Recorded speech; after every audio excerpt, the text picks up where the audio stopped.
Kameses! Welcome back sa aking channel. Today's video is magluluto tayo ng ginataang manok adobo sa gata. Ayan, meron din tayo itong papaya at syempre sinamahan ko ng malunggay at pirtito itong manok kalahati at ating luya, bawang, sili at nor cubes at ang ating pampalasa, ginisa mix. Ayan po ang ating lulutuin ngayon. Ngayon po ako magluluto ng adobo sa gata na merong malunggay. Sinamahan ko kasi siya para maiba naman. Ayan na, mag-upsa tayo na pagluluto.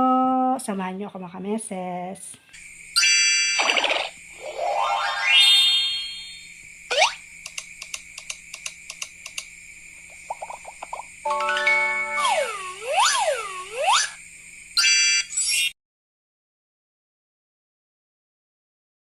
Mga kames, mag-umpisa tayo ng pagigisa. Igigisa ko muna ang ating bawang, tumatalsik. Meron natin din ang luya. Ayan, sunod natin ang ating luya. Ano natin ang kanyang aroma. Ito din yung patas para bumanga. Ayan, isunod natin ating chicken para mawala ang langsa.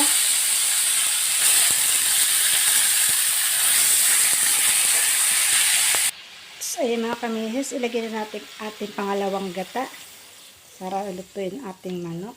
Ayan.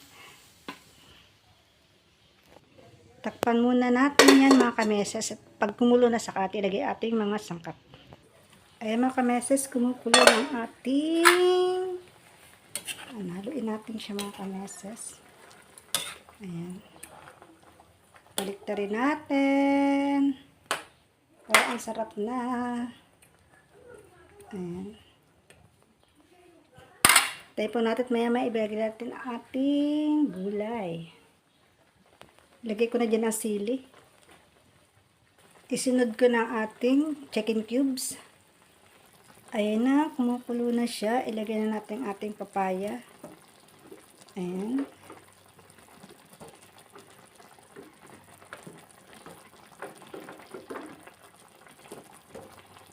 Ayan na, ilagay na natin papaya. Takpan muna natin bago natin isusunod ang malunggay. Ayan. Ayan, tingnan na natin. Pwede natin ilagay ang ating malunggay kasi yung malunggay naman hindi siya nadudurog. Ayan. Ito pati kumakain ng sabaw. Sana masarap siya kasi ngayon ako mag-adobo sa gata na may malunggay.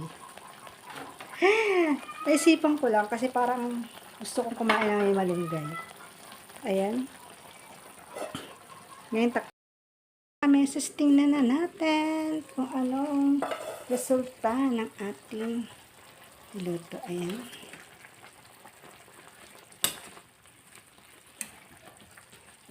Luto natin ang ating masarap na adobo sa gatang manok with papaya and malunggay.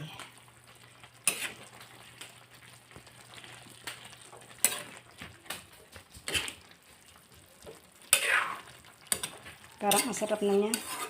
Hindi pa man.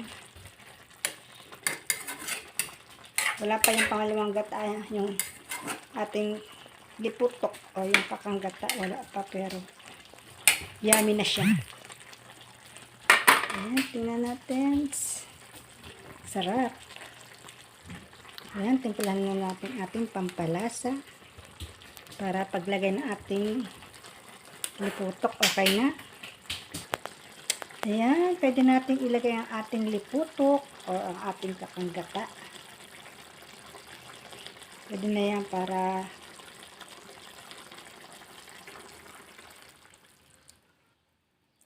so, ayan. May latak ng hindi ko na sinasama yung sa ilalim kasi mayroong parang itim-itim na niyog. Niyog. Niyog. Charot. Ayan. Ang sarap na. Ayan. Haluin natin. para masarap lalo. Ang bango niya mga kameses. Ayan. Ganda ng gata niya, oh, lapot. Ang lapot ng gata.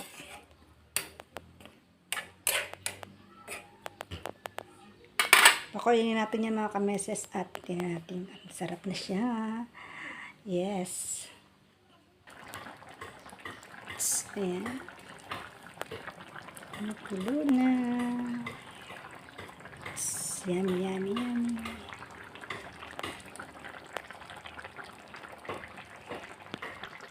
Ayan, let's yummy na.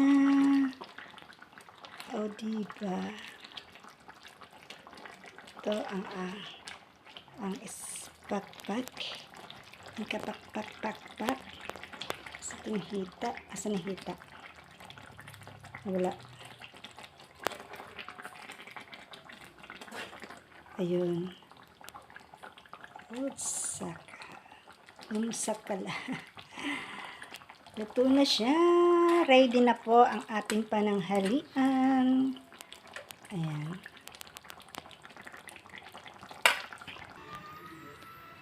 Ayan. Sandukin na natin ang ating ulam.